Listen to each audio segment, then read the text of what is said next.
Hello, welcome to Avi's Inspirational Minute. Today I want to talk to you about journaling. You know, the art of writing down your thoughts, your ideas, your deepest, innermost secrets. Sure, it's an ancient art, but it still has a lot of relevance in our world today. You may ask, why journal? There's so much things to do, so much places to go, so many things to conquer. Yet, journaling provides a grounding for you that you can't but pay attention to. True, we could text message, we could Twitter, we could Facebook, but when you journal, you're in a world of your own. You give yourself an opportunity to remember you.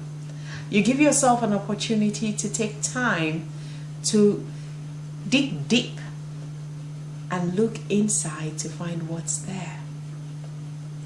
Journaling allows you to see yourself, to be introspective, and it also allows you to fulfill your dreams. Why do I say this? When you journal, you are less inhibited about sharing your thoughts, because essentially your journal is just for you. It's about you. It's about you knowing a lot more about yourself.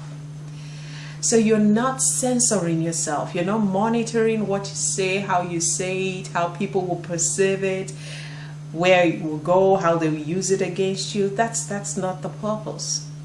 Your purpose when you journal is to allow you to review your thoughts. It's to allow you to spill forth whatever is inside you. So journaling actually is a therapeutic art. When you pour it all out, you're not bottling it inside. It's no longer a part of your psyche.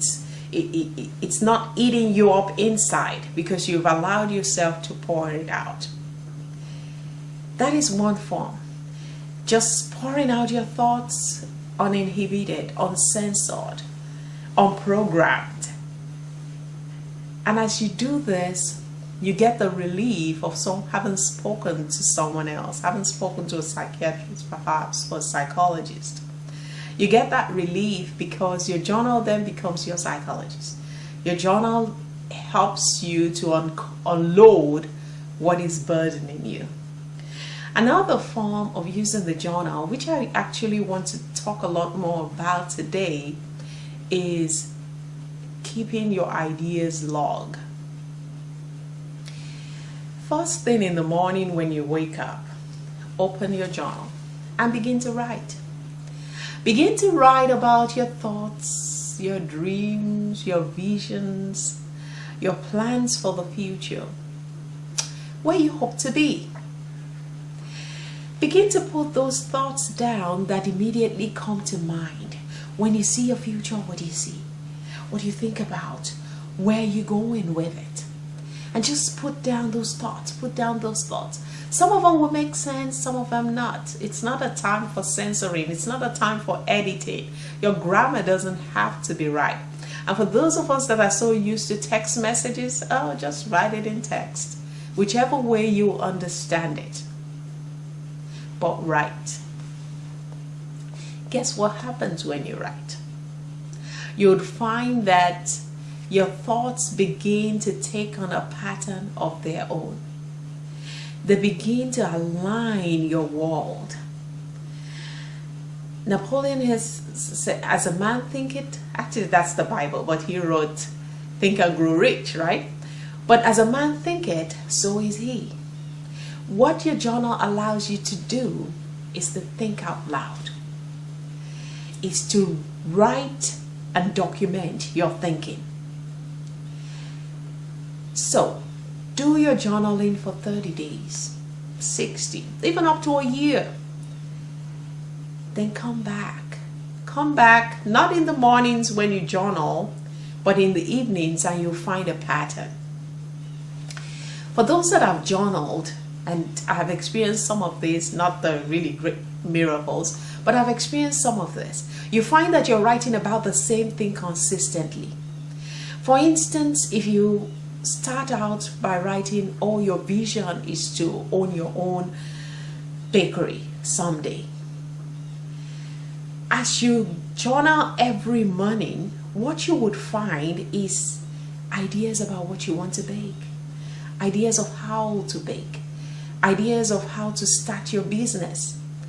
And all of a sudden you find a pattern forming layer upon layer on how you're going to execute that vision of owning your own bakery.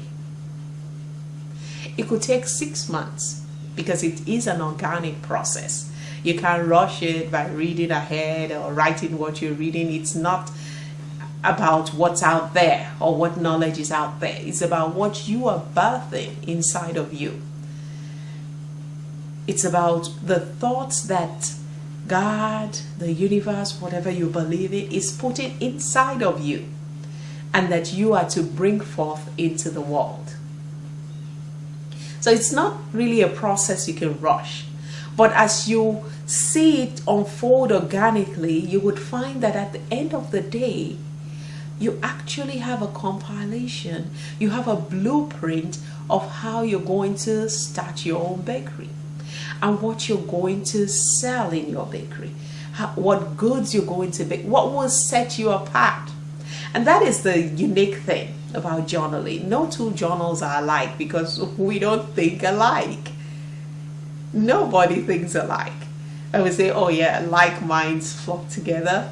But essentially, there's similarities in thought, but they're not sameness. It's not the same thought. And so what you bring to the table is important for you to bring out. That is why it's best not to rush the process of journaling. That is why it's best to do it first thing in the morning. First thing in the morning, you're not polluted by what's going out outside in the world. You haven't listened to the news, you haven't watched it, you haven't heard someone interact with you and just put you in a negative state of mind. It's your fresh mind. It's all you, without any outside input. And so when you journal first thing in the morning, it allows you to really be yourself, to reveal yourself.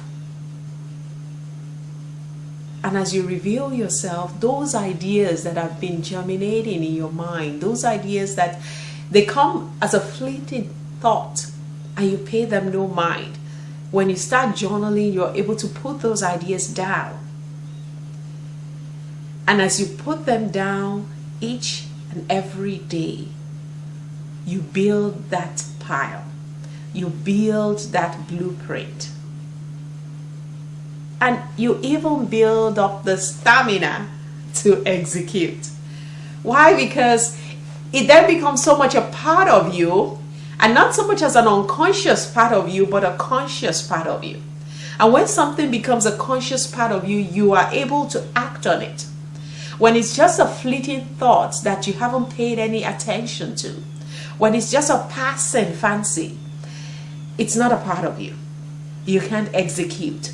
But when you're journaling, when you're keeping record, and you can go back and review the record you kept, it becomes a conscious part of you, a part that you can plan to execute, a part that organically reveals itself to you, and therefore you can bring it to life. When that happens, you take action. Some people also journal dreams. You know, what happened the night before. Your dream could be revelatory. That is, reveals to you what will happen. Not so much as what has happened or because of indigestion or whatever you ate, but also what would happen. So when you start journaling, it brings forth those ideas, those dreams, those visions, the blueprint for your life. So I encourage you today to begin journaling, to begin writing your life story and actually rewriting your life story. Because one part of journaling, yes, is keeping history. The other part of journaling is visioning your future. And as you pour it out of you, it is easier for you to manifest because it's so much a part of who you are. Thank you.